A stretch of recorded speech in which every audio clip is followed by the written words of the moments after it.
a revered man of God and devoted leader sharing Christ's love globally. Through his visionary guidance, over 340 local and international churches flourish. His dedication extends far beyond JA1 ministry, passionately spreading Christ's love, inner healing, and deliverance to the global Christian community. Ladies and gentlemen, let us all welcome the President and Head Pastor of Jesus the Anointed One Church, Apostle Bishop Arthur V. Gonzalez.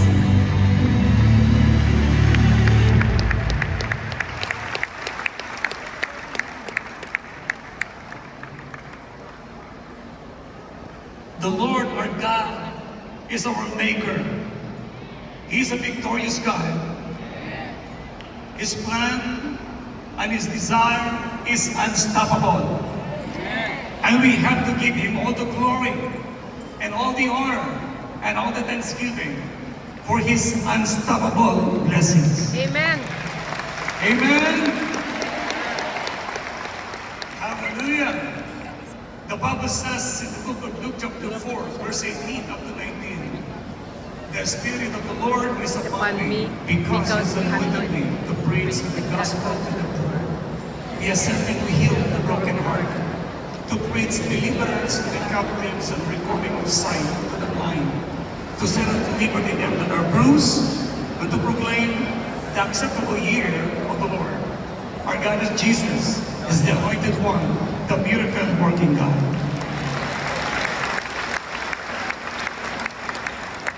And all J1 family, let's declare J1 culture. Everybody say again, I am a blessing. I am anointed.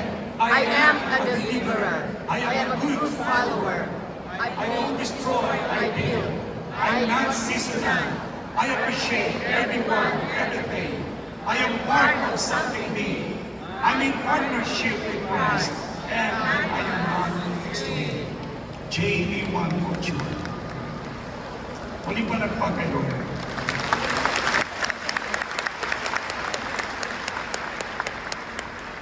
Happy anniversary, JA1 family.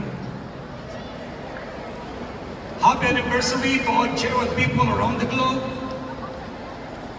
Thank you very much for your faithfulness, for your loving kindness to our Maker. Thank you so much for your compassionate heart in reaching out more souls for the kingdom of God. I am so blessed to declare God's goodness to you today. Imagine 26 years na po, I'm JA1, and is still growing for the glory of the living God. Thousands and hundred thousands of people are being saved. Patuloy na binabago ang puso ng maraming mga tao ng ating Diyos. Nagiging blessing po tayo sa ating pong bansa na ating pong ginagalawan. It is because of the great changes na ginawa ng Diyos sa buhay ng napakaraming mga tao. And always remember, only God can change people's heart. Amen. Only God can save the humanity. Only God can change even the character of every individual. One time, nagtanong po sa akin ang ilang mga politician. Ang tanong po sa akin ay ganito, Apostle Bishop Art, how to be holy? Napakaganda ng tanong ng politician. How to be holy?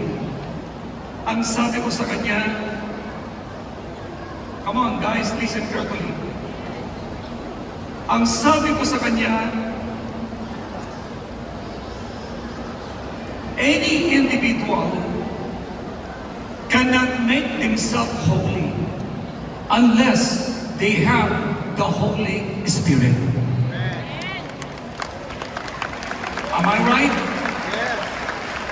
It is because kapag pinag-uusapan natin ng holiness, we're talking about God.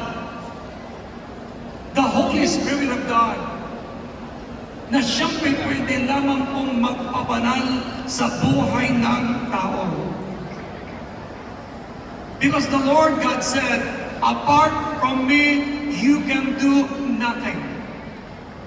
Maliban sa akin, wala kang magagawa. Kaya if people will try to become holy without the Holy Spirit, they can never be holy. Why? Again, holiness only comes from the living God. Salvation only comes from the living God. At ang sabi ko sa politician na yun, God can make you holy and God can change your life if you will completely surrender your life to your Maker. May kausap ako dito? Amen. I am saying this. God can move to every individual if they will allow the Holy Spirit to come in their heart.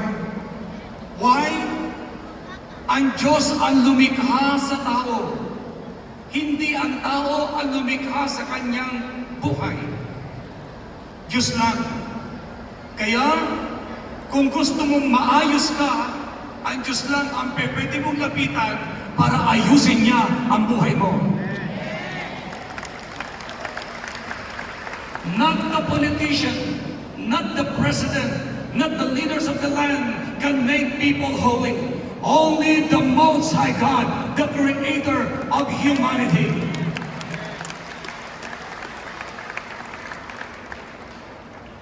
Saka naintindihan ng politician kong yun, ang sabi sa akin, help us, Bishop. Ang sabi ko lang, at this very moment, God will forgive your sin once you humble yourself before God and ask God's forgiveness. Then the Holy Spirit, in the name of Jesus, will cleanse you from all your unrighteousness because the blood of the Lord Jesus Christ that has been shed on the cross of Calvary more than 2,000 years ago is always ready to cleanse your sin and to every individual who will come upon His name. Then that politician accepted the Lord Jesus Christ as his Lord and personal Savior. I am so thankful because there are so many people today are very hungry and thirsty on the words of God. They are hungry for God. So could you please ask the person next to you, are you hungry for God? Are you hungry for God? Remember this, those who are hungry and thirsty, the Bible says, they shall be filled. The Holy Spirit is very much willing to enter every individual's heart. That's why you need God. Thank God, because the J1 Church was born into this city, into this province of Batangas, where the mandate that God has given to this church is to be a contributor for the massive evangelization of the nations of the world. Ulitin ko muli yun, the Lord called the JA1 Church to be a contributor for the massive evangelization of the nations of the world. And praise be the name of the Lord. In just 26 years of her existence, the JA1 Church now has 342 churches nationwide and worldwide. And is still growing. And leaders, you are part of this great history of the church. Nowadays, God is looking for people who are willing to be used by Him. Question, are you willing to be by the Lord? Are you willing to evangelize the nations of the world? I am telling you this. The Lord gave this promise. Anyone who could bring one soul, listen to this. Anyone who could bring one soul into the kingdom of God and bring that person into genuine repentance, the Lord our God will be very much happy, and even the angels of the Lord will dance and sing for that individual who repented from his sins and accepted the Savior. Amen. Listen carefully. This is the time to completely bring back all the glory to the living God on what He is doing. Grabe ang ating Diyos. No one can stop His plan and His purpose. Why? In the book of Isaiah chapter 46 verse 10, ang sabi niya, my purpose will stand and I will do whatever I pleases. Ang purpose ko ay mangyayari at walang sino man makakaatlang po nito. Beloved brothers and sisters, God is here.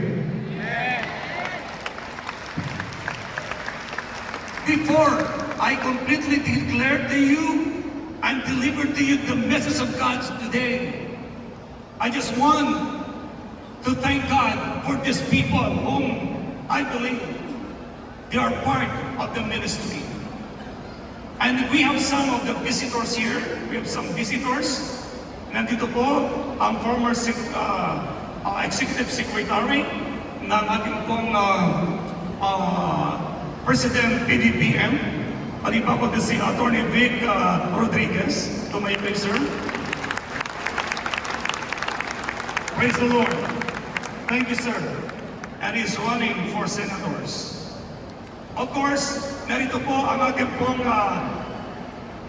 incoming governor ng probinsya ng Batangas.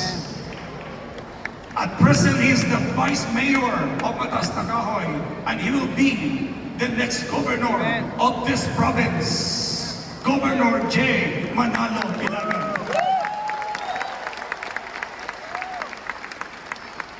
A happy man, a generous man, a man who don't say no,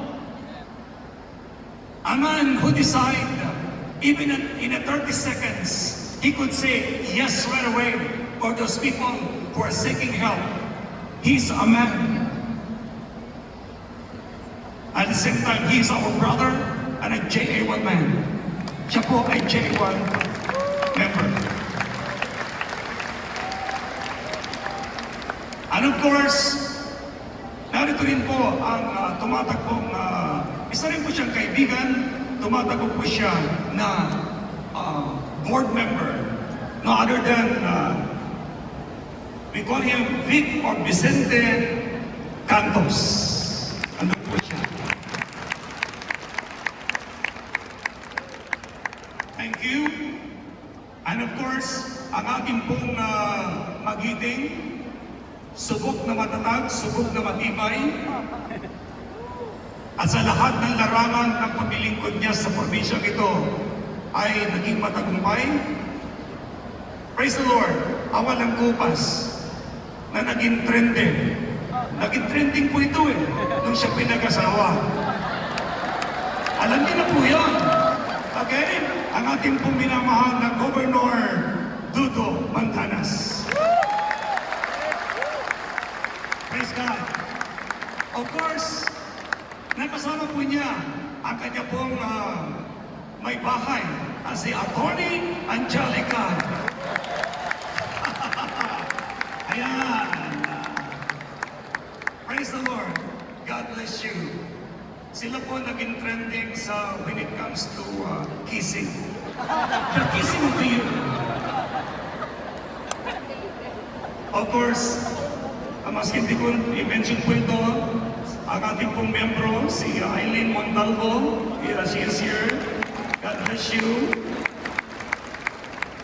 Okay, and by the way, in advance, gusto ko po mag-participate po kayo sa dedication ng Batangas City sa araw na ito. This is a very historical event na gagawin po natin. That for the first time, publicly, we're going to dedicate this city for God. Hallelujah! Na walang ibang Diyos ang syudad na ito. Walang iba kundi ang ating pong Panginoon Jesucristo, the King of Kings and the Lord of Lords. Mayor and Congressman are coming.